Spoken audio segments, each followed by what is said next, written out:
I don't think somebody can just walk up and pay 3 times profit for this thing. Even if you're like a Polish e-commerce expert, like I think you need to get up to speed with his customers, learn how to do all that. This is a probably productized consulting business run by a Polish person with Polish customers, which means if you don't speak Polish, you're going to have a bad day. But this is really buying a job, and a job that may be kind of hard for somebody to step into, right?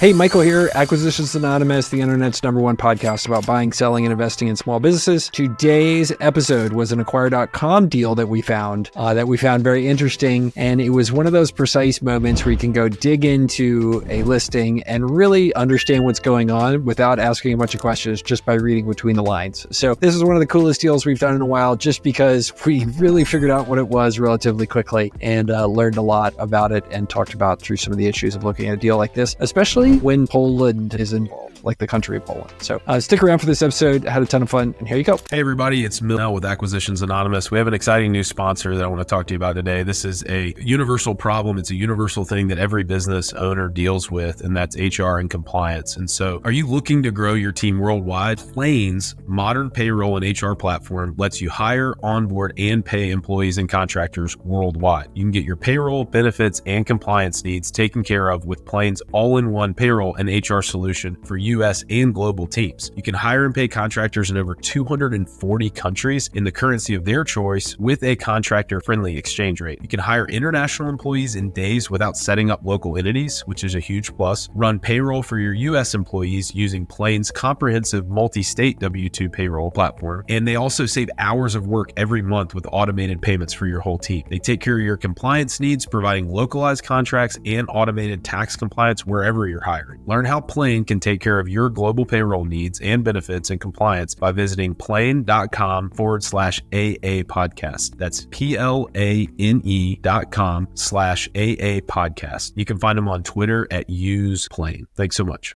All right, I got it. Here we go. All right. Well, Mills's hamster died. Yeah, there's no internet in South Carolina today. So we've got myself, Bill, and it's Michael and Heather here for another episode of Acquisitions Anonymous. Mills is not winning. Look, I brought this deal. It's off of Acquire.com, and it's got an aspect to it. When I scanned through the listing, I was like, holy crap, we need to talk about this. So I'll read it to you. And the cool thing is the holy crap moment is at the end of the deal. So okay, so this is a deal from Acquire.com. Let me pull it up here on the screen and show it to everybody. For those not versed in the content world, that is called foreshadowing. Michael has dangled the bait. The holy crap moment is at the end, so you have to keep listening. I am learning all the games to retain you as a listener, and that's what the algorithms want. They want dwell time. Okay, so this is an Acquire.com deal, and it says things are getting serious. So, Heather, this is basically what you and I used to put on our MySpace pages when we were dating somebody. So, things are getting serious, but now they're here on Acquire.com. They have 176 buyers and active conversations on this deal, pre-approved for financing and guided by experts. So, it is a SaaS startup located in Poland. It is a conversion rate optimization SaaS with powerful analytics, heat maps, A/B testing, and personalization. They are asking $950,000 for this business at a 2.9 times multiple of profit, or 2.4 times revenue. These tiny SaaSes are hilarious because they're just so ridiculously profitable. Asking price reasoning. The proposed valuation, 2.9 times profit or 2.4 times revenue, does not include my engagement post-acquisition. Oh, well, thanks for leading with that.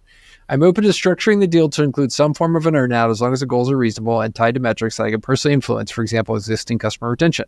I'm also open to reducing the acquisition price in return for a limited license that I could use to serve the existing clients until they re-sign with the new owner. Well, they're not really signed. Yeah, this is a case in point of why it makes sense often to have a broker helping you list stuff. So Anyway, let me keep reading some of the stuff here. Trailing 12 months revenue, $388,000. Trailing 12 months profit, $324,000. Last month, they did $31,000 in revenue, and last month's profit was $26,000.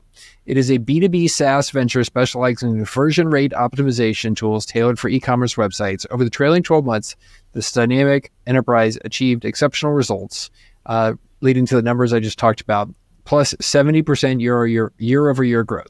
This success is indicative of the robust demand for our conversion rate optimization tools, which encompass a comprehensive suite of features, including analytics, A/B testing, marketing widgets, personalization, heat mapping, and surveys. These tools have been instrumental in enhancing e-commerce websites' performance and user experiences. In a competitive landscape, our venture has demonstrated resilience and outpaced key competitors such as VWO, Optimizely, Hotjar, Google Analytics, Heap, Zuko, and Insider. Founded in November 2009, it is a one-person team, which they define as just me. Team. The business model is business to business with services licensing and subscription.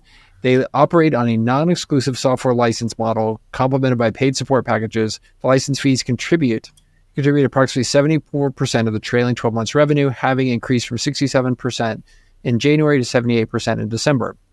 Licensing is tiered based on the customer's online traffic, visits, or page views, featuring volume discounts tailored for high traffic enterprise accounts.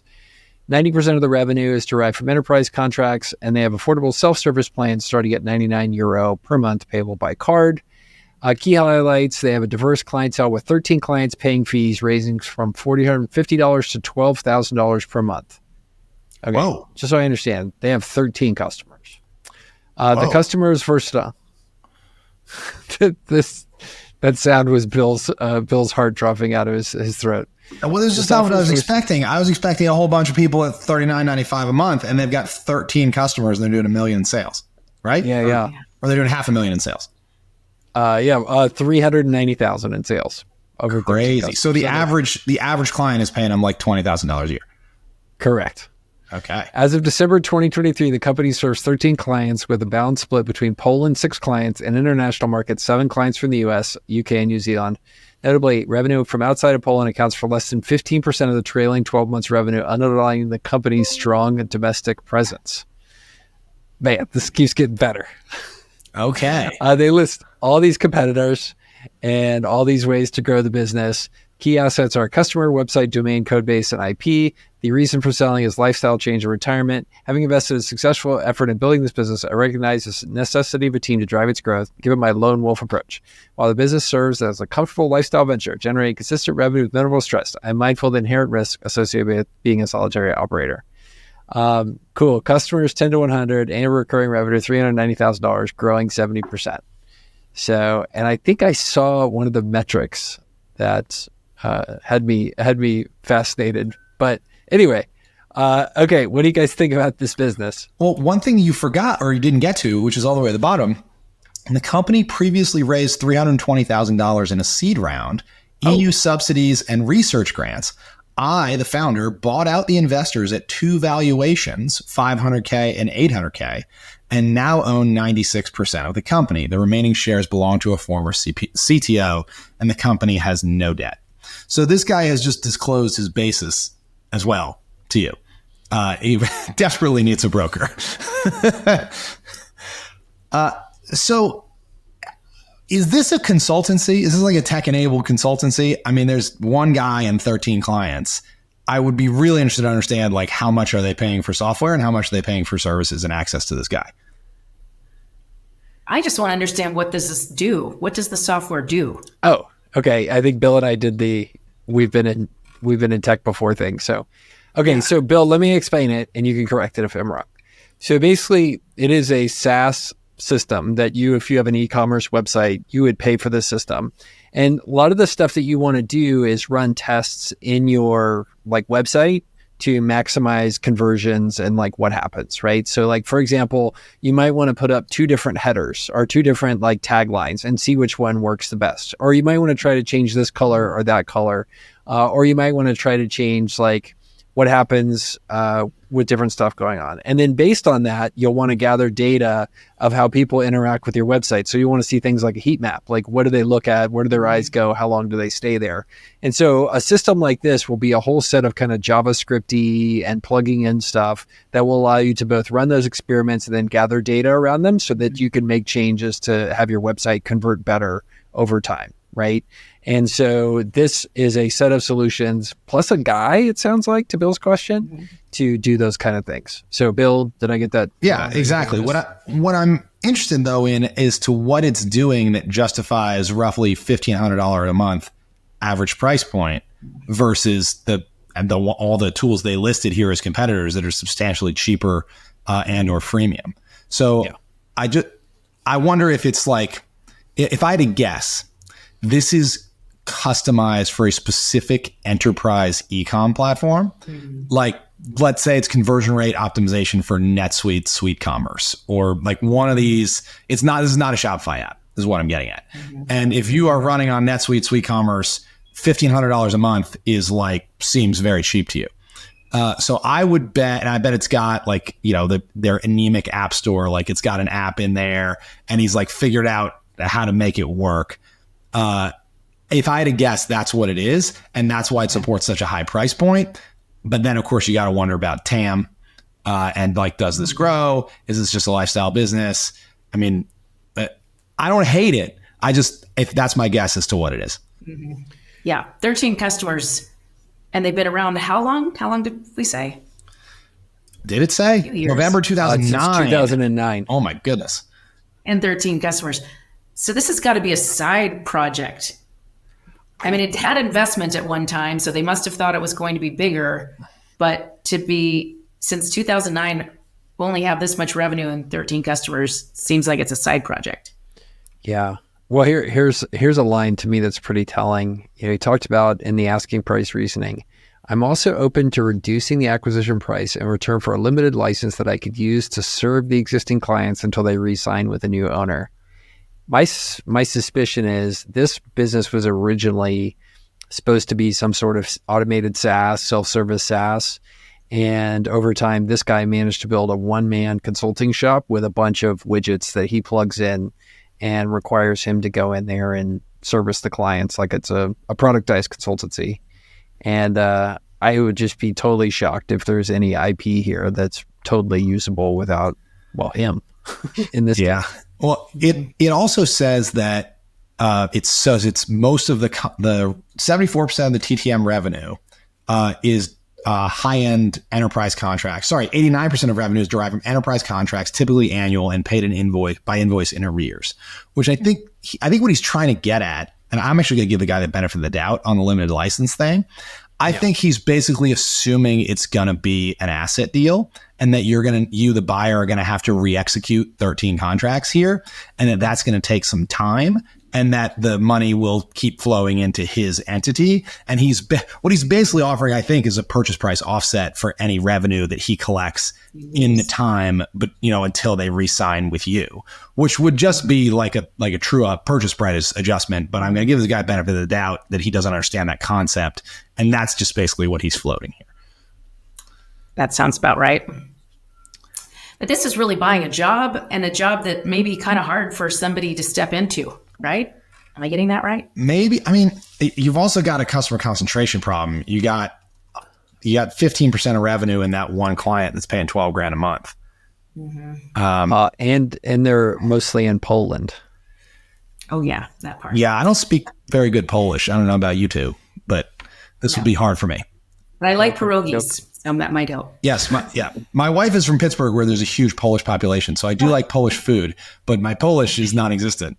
And, this is a probably productized consulting business run by a Polish person with Polish customers, which means if you don't speak Polish, you're going to have a bad day, I think, taking over this business. Now, let's not take a too American-centric view. I mean, there's a lot of people in Poland that could probably buy this business, right, and have a chance at doing it, especially if, with some sort of earn-out component, given the customer concentration.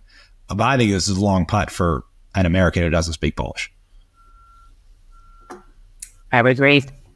For some reason, I just decided to Google pierogies. Anyway, it's interesting to me how it's like almost. You ever notice how like every culture seems to invent like a taco or like ravioli, kind of like a ravioli. Protein wrapped in carbs, you mean? Yeah. Yeah, like everybody figured that out. It's kind of like I don't know if you guys have ever looked at it, but there's this technical term for like the number of animals that have actually evolved into the shape of a crab. Have you guys ever looked at this? Yes.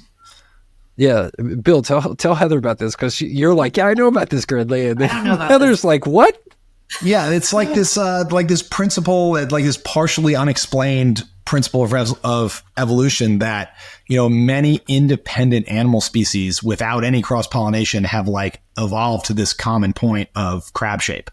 And basic theory is that like crab shape is pretty optimized for succeeding on planet Earth. And so it's like the common endpoint of several evolutionary lines totally independently. So sort of the protein wrapped in carbs is the common endpoint of all cuisines evolution as well. Okay, it's called carcinisation, and it's the idea that at least 5 times in evolutionary history, a animal has evolved into a crab. Like, independently, right? Like separately. Independently. They're just like, they just like, you know what we need here? Put in some crabs. Yeah, like, some dentures and some legs. Yeah. All right. So, I mean, same thing I think happens in software too, right? There are businesses like this that are like these service-enabled or technology-enabled services businesses in multiple countries where there's a level of like domestic knowledge and the desire to have somebody in that country who is going to speak your language and your culture and all that kind of stuff. And you're going to involve into a technology-enabled consultancy that's going to help people optimize their Shopify stores. And it's carcinisation right here in terms of back to this deal. Like in human history, there's no original ideas. Maybe there's no original ideas in SaaS either. Yeah, or very few. But what's interesting is that a lot of crabs can exist at the same time, you know, in different little niches. So it doesn't necessarily mean this is a bad business. I don't think this is going to be $100 million business. And it would be tough for an American to buy. But that's sort of the cool thing about acquire.com also, and is that it's a global marketplace for businesses that are for sale. So there could be lots of buyers in Poland or, you know, other EU countries who speak Polish looking at this, and it might make a lot of sense. Mm-hmm. Yeah, good point. And interestingly enough, if you Google why does everything evolve into a crab, you discover that every publication eventually evolves into writing an article about why everything evolves into a crab. Literally, there is page after page of these. I've looked at like there's 100 of them. What it really is every website evolves into a content farm over time. It's really 10 reasons why everything evolves into a crab. So anyway, sorry about that. So back to this deal. Like, who should do this deal? Like, it's got to be a Polish person, for sure. Yes. Or somebody who speaks Polish. Somebody who speaks Polish, for sure. Okay, so that rules us out. I would say, let's say this is for NetSuite, right? Let's say it's conversion rate optimization for NetSuite's Suite Commerce e-commerce thing.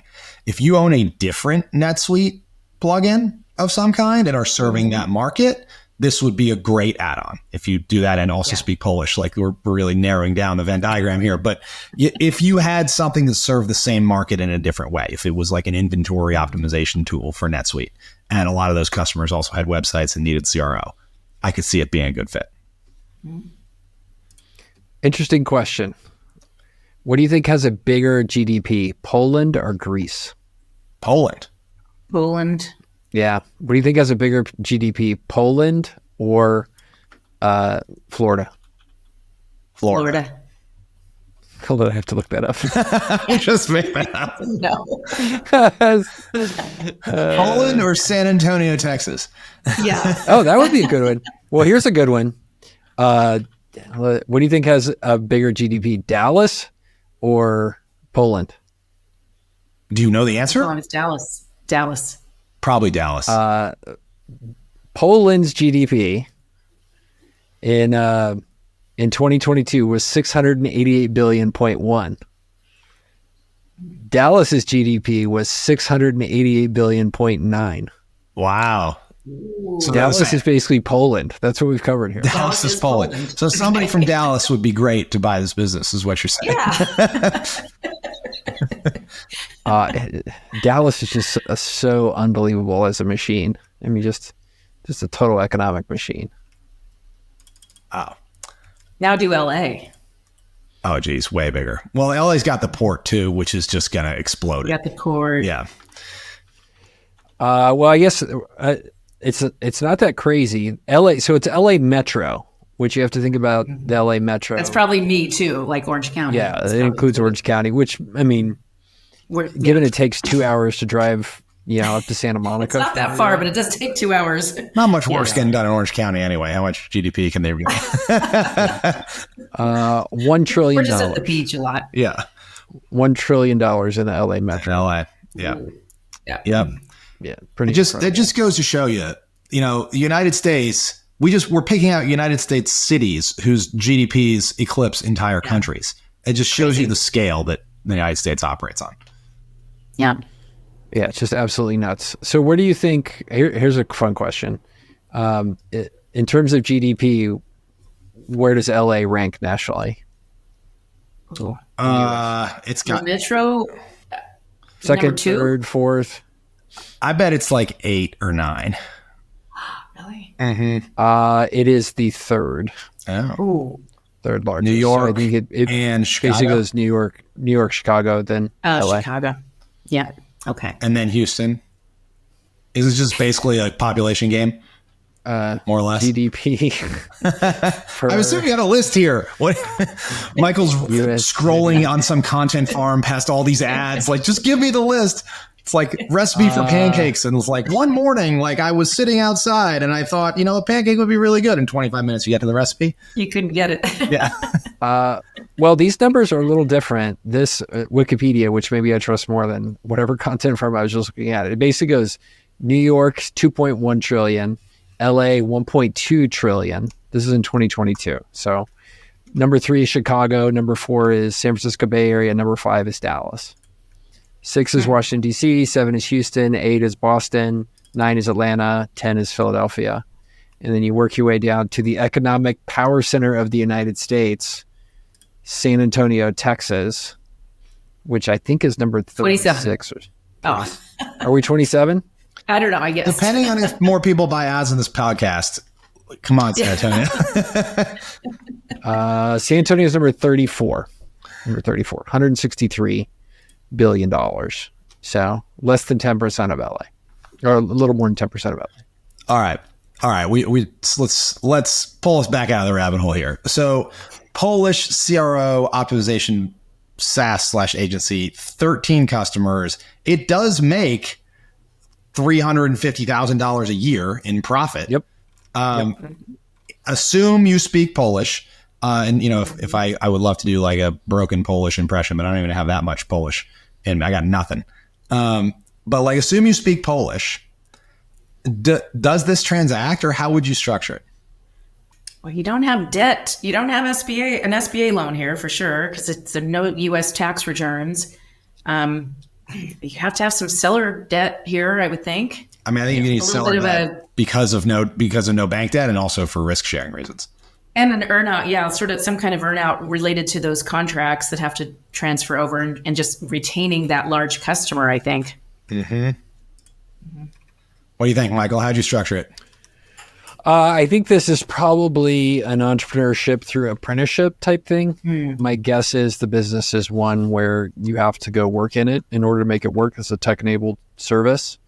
And so I would actually consider going to this guy maybe with a little bit of cash up front to buy in, but then a structure in which over time I start to run the business and my share of the profits go to him within reason.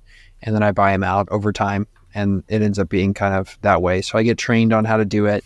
And then the business pays over time for me to learn and buy into the business, and for him to be able to step away and go do something else over time. But I don't think somebody can just walk up and pay 3 times profit for this thing. Apprentice while learning Polish is what you're saying. Even if you're like a Polish e-commerce expert, like I think you need to get up to speed with his customers, learn how to do all that. yeah, so it feels like the way most of these it feels like a services business, and it feels like the way most of these kind of contracting and services businesses transact, which is entrepreneurship through apprenticeship. Yeah, the thing I think that's going to make this tough is you're exactly right, Michael, that you need some sort of shared risk and you got to kind of take it over time. But this guy has disclosed to us that he's got basis at 800K, right? He's got some basis at 500K and some basis at 800K.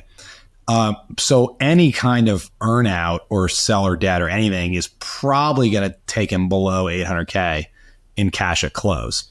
Or would need to in order to be meaningful enough to you as the buyer.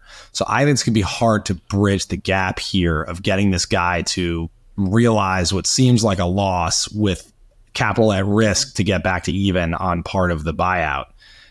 I just think it's going to be tough to actually meet in the middle here, considering the emotional dynamic. Yeah. How interesting if we always knew the basis. No kidding. How we would think about the valuation. It's very, they shouldn't have told us, but it would be so fascinating if we always knew that. No kidding. All right. Well, thumbs up, thumbs down. I went first last time.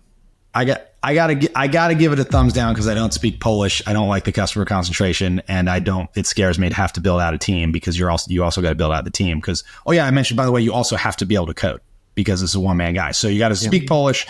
You got to know how to code. I mean, it's a long putt for me. So I'm thumbs down on this one. And yeah, an entrepreneurship through apprenticeship is a risky deal because you can always have a breakup. You don't get along 2 years from now, or the person says they're ready to leave, but they don't actually leave. Like, I just see it happen a lot. So I think I'm in the thumbs down, unless you're just the unicorn of buyer for this one. But yeah, good luck being that person. Thumbs down. Well, all right. Well, that was a freaking downer. For that reason, we're out. But if I could learn Polish and really well how to code, if I had gone through one of Michael's coding boot camps, and I could structure a decent deal, maybe there's something to be had here. Totally possible. Totally possible. Gotta have the buyer business fit. I feel like I need to plug the term that I coined. Gotta have buyer business fit on this one, and I'm not in a t-shirt. All right. Well, I think we're supposed to have call to actions, right? So please tell your friends about this podcast. Do us a favor if we're lonely. Well, but actually, all right. So it would be great if you would awkwardly approach a stranger in a bar and say hey, do you listen to Acquisitions Anonymous? Great way to pick up women, I'm sure, at bars. But if that seems a little bit tough for you, just follow us on Twitter. You can find all of us, Bill, Michael, and Heather. All of us are on Twitter, or you can find the pod at ACQU Anon on Twitter. So do that, and then you can find us on the internet and hear all of our future episodes without getting rejected at the bar for your weird podcast listen interests. And you can come to advisocap.net if you want to learn about SBA loans and how to use an SBA loan to buy a business. That's right. If not this one, not the Polish CRO business. Not the Polish one. Please don't come about that one. But a different business, you could definitely get an SBA loan from Heather as well. Yes. All right. And you and we're trying to schedule doing a webinar soon, right, Heather? Yes, we are. But I haven't figured the topic yet. I want to do a different kind of special topic for you, and I haven't figured out what do you want to talk about? Yeah. Well, it's one of the things I'm going to start doing is more like synchronous lecture style stuff, Bill, just like getting on and being like, okay, Saturday for an hour, I'm going to teach everybody some random stuff just because it sounds like fun. And I have a beard now. So wear a tweed jacket. A tweed jacket, yes, like in a pipe. By the way, in Barcelona, by the way, where we just came back from for my 2020 anniversary with my lovely wife, like tobacco and nicotine usage is out of control. Like, literally, I saw somebody smoking a pipe unironically. Like, I haven't seen that in America in like 30 years. Like, it just doesn't happen. But like, literally the whole place, everybody's vaping, smoking like those cheap roll your own cigarettes. Like, it is out of control. It's probably 60% of people using nicotine. Like, Europe, baby. Yeah. It's just crazy. I didn't get it. So but they're not anyway, Heather, we can come up with something really good. We'll make it entertaining. Okay. All right. Let's figure out the topic and the date, and we'll do it. I think people are hungry for those kind of things. I think they could be good because they're synchronous. Like, you you don't approach it like a webinar, like you approach it like a teaching session. I think it can be really good. So we'll see. That's all I know about that. No. All right. All right, I'm going to click stop and we'll see everybody next week. Bye.